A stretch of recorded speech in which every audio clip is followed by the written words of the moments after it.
You walk into the store on a Tuesday afternoon. You did not plan to be here. You told yourself this morning that you were just going to drive past, maybe grab something small, nothing major. But here you are, cart in hand, standing under lights so bright they make everything look slightly more appealing than it actually is. And somewhere between the parking lot and the entrance, a decision was made for you before you even realized you were making one. That is where the story begins. Not at the register, not when you hand over your card. It begins the moment you pull into that lot and feel something you cannot quite name, a kind of pull, a low hum of possibility. Like something in there has your name on it, and all you have to do is go find it. My name does not matter right now. What matters is that you have been here before, not this store necessarily. Maybe it was a different one. Maybe it was online at 2 in the morning with your phone in your hand and your eyes half open. Maybe it was a flash sale that ended in 47 minutes. But you have been in this moment before, the moment just before the trap closes. And today, for the first time, you're going to walk through the whole thing and come out on the other side with your money still in your pocket and your mind still your own. So let us slow it all down. Let us walk through this together. You grab the cart even though you only need two things. That is the first move the store made on you, and it happened before you touched a single product. The cart is large, deliberately large, because an empty cart creates a kind of psychological discomfort that a full one resolves. Studies going back decades in consumer behavior research have shown that the size of your cart directly influences how much you spend. Not by a little, by a significant margin. Some retailers have tested smaller carts and watched their average transaction size drop. They know they have always known, they just never told you. You walk in and immediately you are hit with the smell of something warm. Bread, maybe, or something roasted. That is not an accident either. Grocery stores and big box retailers have spent enormous amounts of money on what researchers call sensory marketing. The idea is straightforward. When you feel comfortable, warm, and welcomed, your defenses lower. You stop doing math, you start feeling, and feeling is a much more expensive way to shop than thinking. You turn left. Almost everyone turns left when they enter a store, and almost every store is designed knowing that. The produce section, if it is a grocery store, is often placed near the entrance, not because it is the most purchased item, but because the color and freshness of fruits and vegetables creates a halo effect. It makes you feel like you're in a place of good choices. So later, when you put something less nutritious or more expensive into that cart, your brain has already told itself the story of a responsible shopper. You earned it. You're being balanced. The broccoli said so. You're about 12 steps in, and you have already been influenced by cart size, scent, layout architecture, and color psychology. You have not picked up a single item yet. This is what consumer behavior actually looks like beneath the surface. It is not about willpower. It is not about being smart or disciplined or good with money. It is about systems that were engineered with more precision than most people apply to their retirement accounts, and they are aimed directly at you. Now, here's where it starts to get personal. You pass an end cap display. That is the product placement at the end of an aisle, and it is the most expensive real estate in the entire store. Brands pay a premium to be there. Not because they are on sale, though many of them are positioned to look that way, but because you are far more likely to buy something you see prominently displayed than something shelved in its ordinary place. Your eyes go there, your hand follows, and if there is a yellow sale tag nearby, your brain registers urgency before it registers value. You pick something up. Let us say it is something you actually do use. Shampoo, maybe? Or a snack you like. The tag says it was $9.99 and now it is $6.49. You feel the quiet satisfaction of a deal found. But here's what that tag did not tell you. The product was likely never consistently priced at $9.99 in the first place. Retail pricing strategy often involves setting an artificially elevated anchor price so that the sale price feels significant by comparison. This is called anchoring, and it is one of the most well-documented concepts in behavioral economics. Your brain did not evaluate whether $6.49 was a good price for that product. Your brain evaluated whether $6.49 was better than $9.99. Those are two completely different questions, and only one of them is useful. You put it in the cart, you keep walking. You are now in the middle of the store, which is where the magic trick gets more sophisticated. The products you actually came in for, the two things, they are not here. They are almost certainly toward the back. This is deliberate.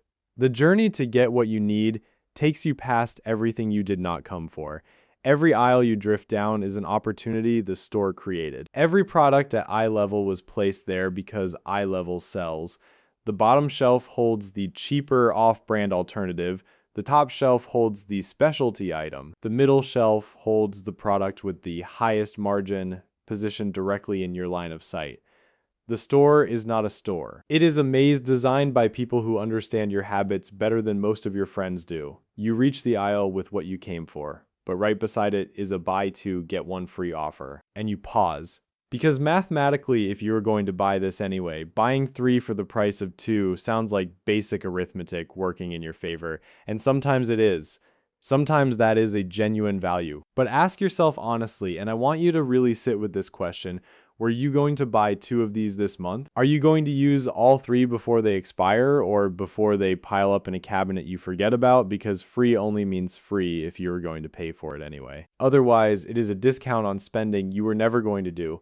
The trap does not always look like a trap. Sometimes it looks like savings. Sometimes it smiles at you in bold print and calls itself a deal. You put one in the cart, just one, and something small shifts inside you. You are learning something today. You are watching the machinery in real time and you're not getting pulled into it the same way. That is not a minor thing. That is actually significant because most people never see it. They just feel the outcome later, standing at the register, surprised by a total that does not match what they imagined when they walked in. Or worse, they feel it at the end of the month when the checking account is lower than expected and they cannot quite trace where it went.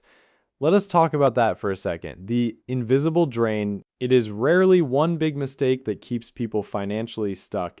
It is the accumulation of small ones that feel reasonable in the moment. $3 here, $11 there. A $22 impulse buy that you justified because you had a hard week and you deserved something.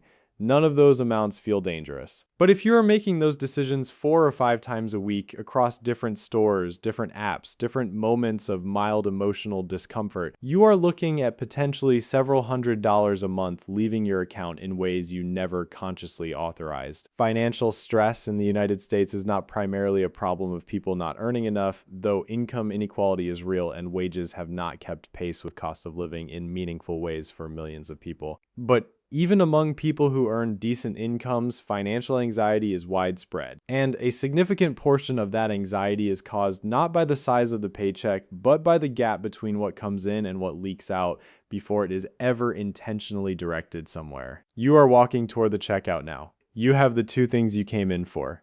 The cart is not full. Something feels unfamiliar, maybe even slightly uncomfortable, like you left something undone. And I want you to notice that feeling because it is important. The discomfort of not filling the cart is designed, not consciously by any one person, but systemically through years of conditioning. You have been taught through thousands of shopping trips that a moderately full cart means a successful outing, that browsing is enjoying, that spending a certain amount is natural. So when you do not do those things, your body registers a mild friction. That friction is not a sign you did something wrong. That friction is the feeling of a pattern breaking. And patterns breaking is exactly what financial change feels like in the body before the mind catches up. You get to the checkout lane. Now, the final act, the lane itself, is engineered. The items placed along the belt are small, inexpensive, and positioned at exactly the height where your gaze rests while you wait. Gum, batteries, a magazine, a small toy if there are children with you. Nothing costs more than a few dollars.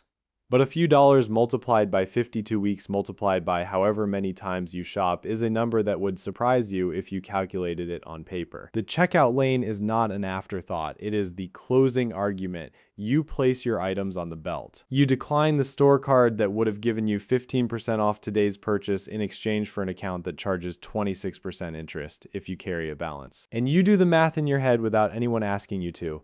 You spend less than $30. The cashier tells you the total and you feel something you're not entirely used to feeling at the end of a shopping trip: settled, clear, in control. You walk out into the afternoon light and your cart is empty because you did not need one in the first place, but you used it anyway, and then caught yourself and you're laughing a little at that quietly. To yourself, You put your things in the car and you sit there for a moment. Here's what just happened. You walked into an environment engineered to extract money from you through sensory stimulation, behavioral psychology, artificial pricing architecture, and spatial manipulation. And you walked out with what you came for and nothing more. Not because you were harsh with yourself or white knuckled your way through, but because you understood what was happening, you named the mechanism, and naming a mechanism robs it of a significant portion of its power. That is the whole game. Not deprivation, not guilt, not a color-coded spreadsheet that makes you feel like a failure every time you look at it. Just awareness, real, functional, applied awareness. The kind that sits quietly in your chest while you shop and asks simple questions. Did I come in for this? Is this actually a deal, or does it feel like a deal? Will I use this or will I store this? What am I actually feeling right now, and is spending going to address that feeling or just delay it? Those 4 questions, asked honestly, are worth more than almost any financial product you could buy. They cost nothing and they work in real time. And here's the broader picture, because you deserve the broader picture. Every dollar that does not leak out of a gap like this is a dollar with a destination. It can build an emergency fund that means the next unexpected expense does not spiral into credit card debt. It can become a contribution to a retirement account where compounding interest works slowly and powerfully over decades. It can pay down a high interest balance that has been quietly costing you more money every month than you realize. It can simply sit somewhere safe and give you the one thing that no amount of impulsive shopping has ever given anyone for more than an hour. Real financial peace in the United States does not come from one heroic decision. It comes from the accumulation of ordinary moments where you chose differently than the system expected you to. The grocery run where you spent $40 instead of $90, the online cart you filled and then closed without checking out. The Tuesday afternoon when you walked into a store and came out having spent only what you intended. Those are not small things. Those are the architecture of a different financial life, built one decision at a time. You drive home. The thing you bought is on the passenger seat. It is exactly what you needed. And somewhere in the quiet of the car, you realize that for the first time in a long time, you do not feel that low-grade unease that usually follows a shopping trip. The second guessing, the vague regret, the mental arithmetic that never quite adds up. You feel like someone who knows what they are doing, not perfectly, not without effort, but genuinely, quietly, increasingly like someone who is learning to be on their own side. This channel exists for exactly that moment for the drive home when something clicked. If this felt like something you needed to hear, stay with us. There is more where this came from, and it is all built for you.